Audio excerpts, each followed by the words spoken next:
काही लघुकथा. सिग्नलवर उभ्या असलेल्या एका फकीरानं हात पुढे केले. मी खिसे तपासले तर फक्त 2000ची नोट निघाली. मी त्याला देऊन टाकली. बाबा सांगायचे, साधू फकीराला रिकाम्या हातानं पाठवू नये. तेव्हा मी विचारलेलं, तो स्वस्थ हट्टाकट्टा असला तरीही? त्यावर बाबांनी हजरत अली साहेबांचं एक वचन ऐकवलेलं, देवानं आपल्याला आपल्या लायकीपेक्षाही खूप दिलेलं असतं. दुसऱ्या दिवशी मला पुन्हा त्या सिग्नलला थांबावं लागलं आणि मी पाहिलं, कालचा भीक मागणारा फकीर आज नारळ विकतो आहे. 2. माझी 3 मुलं आहेत.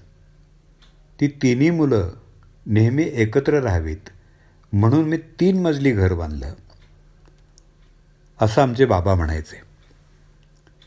बाबा गेल्यावर आम्ही हे घर विकायला काढलं.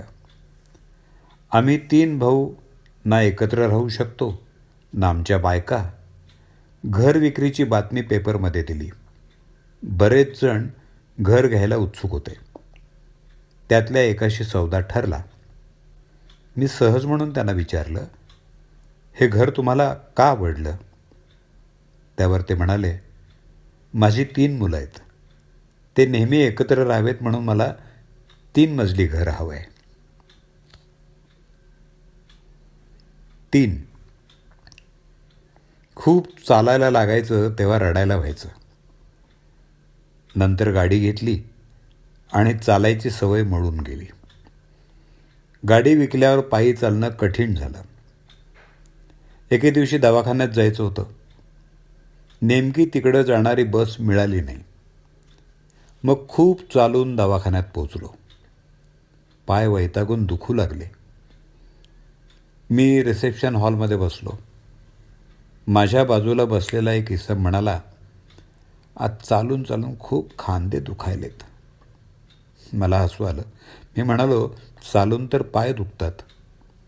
नंतर माझी नजर त्याच्या काठ्यांकडे गेली. कथिका 4. मी डॉक्टरांची फीस भरून नंबर लावला. फीस भरल्याची पावती घेऊन रिसेप्शन हॉलमध्ये बसलो. खरं तर या डॉक्टरांची फीस जरा जास्तच आहे, पण रुग्ण येत होते, नंबर लावत होते. दरम्यान एक म्हाताऱ्या आजी रिसेप्शनिस्टपर्यंत आल्या. त्यांच्या डोळ्यात आशेची किरणं दिसत होती. पण डॉक्टरांची फीस ऐकून त्यांचा चेहरा पडला.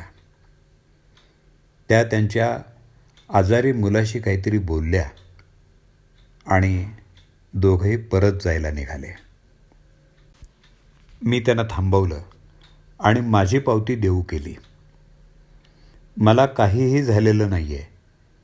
मी इथं दरमहा नंबर लावून ही पावती एका गरजवंताला देतो.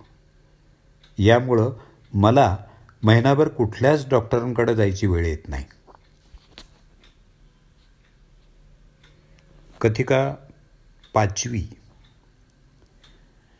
खूप दिवसांनी मला काल काम मिळालं. कारखान्यात कधी लाईट नसते, कधी गॅस संपतो, मशीन्स बंद पडतात, तेव्हा आमच्या चुली विझतात. मग कधी मी उधार मागतो तर कधी भीक. कधी मुलंही उपाशी झोपतात. पण काल चूल पेटलेली, मुलं पोटभर जेवलेली. कारखाना तर बंदच होता, पण एका नेत्यानं मोर्चा काढलेला. त्यात मला घोषणा द्यायचं काम मिळालं आणि मोर्चा संपल्यावर प्रत्येकी 500 रुपये. मी खुश होऊन विचारलं, साहेब, आता पुढचा मोर्चा कधी आहे? नेता म्हणाला, हा मोर्चा दरवर्षी 1 मेला निघतो. 6वी कथा. शहरात एक असं दुकान उघडलं आहे जिथं वेळ विकत मिळतो. ही माहिती मला एका मित्रानं दिली. मी त्या दुकानाचा पत्ता मिळवला आणि तिथं पोहोचलो. माझ्याकडं खूप पुस्तकं जमा झाली आहेत, पण मला ती वाचायला वेळ मिळत नाही. मला आठवड्यातून 4 दिवस 1 तास वाढवून हवा आहे. मी विक्रेत्याला म्हणालो. तो जरासा हसला. मग देतो म्हणाला. मी खिशातलं पाकिट काढलं. त्याला विचारलं, 1 तासाचे किती रुपये? विक्रेता म्हणाला, पैशानं वेळ वाढवून मिळत नाही. त्याची किंमत तुम्हाला झोपेनं चुकवावी लागेल. यानंतरची 7वी कथिका. तुम्ही हसता तेव्हा ही दुनिया तुमच्यासोबत हसते. तुम्ही रडता तेव्हा ही दुनिया तुमच्यावर हसते. चार्ली चॅप्लिन म्हणाला. मला हे पटलं. लोक खरंच त्याच्या प्रत्येक कृतीवर हसतात. मी एकदा त्याचा इंटरव्ह्यू घ्यायला गेलेलो. तो ड्रेसिंग रूममध्ये बसलेला.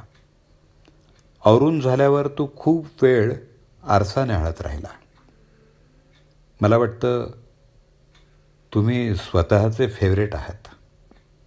मी मुद्दाम त्याला डिवचत म्हणालो. मुद्दा तो नाही, हा आरसा माझा खरा मित्र आहे, तो म्हणाला. मला रडताना पाहून तो माझ्यावर हसत नाही. 8वी कथिका. डोकं खूप दुखतंय. मला ब्रेन ट्यूमर तर झाला नसेल? मी चिंतेनं म्हणालो. डॉक्टर मुर्तजाला दाखव, एकानं सल्ला दिला.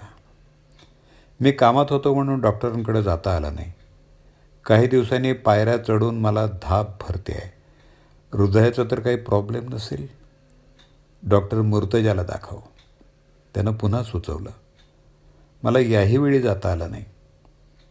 आणखी काही दिवसांनी मला थकवा आल्यासारखा वाटतोय. हा डायबिटीस तर नसेल? डॉक्टर मुर्तजाला दाखव. आता तर त्यांना हट्टच धरला. अरे पण डॉक्टर मुर्तजा नक्की कशाचे स्पेशलिस्ट आहेत? मी त्याला विचारलं. राईचा पर्वत बनवायचे, तो उत्तरला.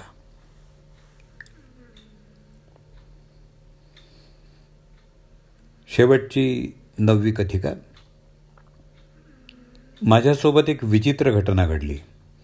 माझा पगार 24 तारखेला महिन्याच्या आत संपला. याआधी असं कधीच झालं नव्हतं. 25ला मी परेशान झालो. 26ला बँकेनं आठवड्यापूर्वीच एक ट्रान्झॅक्शन दुरुस्त करून माझ्या खात्यात पैसे टाकले. 27ला एका मित्रानं काही महिन्यापूर्वी उसने घेतलेले पैसे परत केले. 28ला जुन्या डायरीत बक्षीस म्हणून मिळालेलं एक पाकिट हाती लागलं. 29ला माझ्या बढतीचं लेटर मिळालं. तेव्हा न राहून मी बायकोला विचारलंच, या आठवड्यात नवीन काय सुरू केलं आहेस? खरं सांग. बायको चकित होऊन म्हणाली, काही नाही, 4 दिवसांपासून गच्चीवर पक्ष्यांसाठी थोडी बाजरी आणि पाणी ठेवते. या छोट्या कथिकांचे लेखक मुबश्शीर अली जैदी. वाचन दत्ता सरदेशमुख.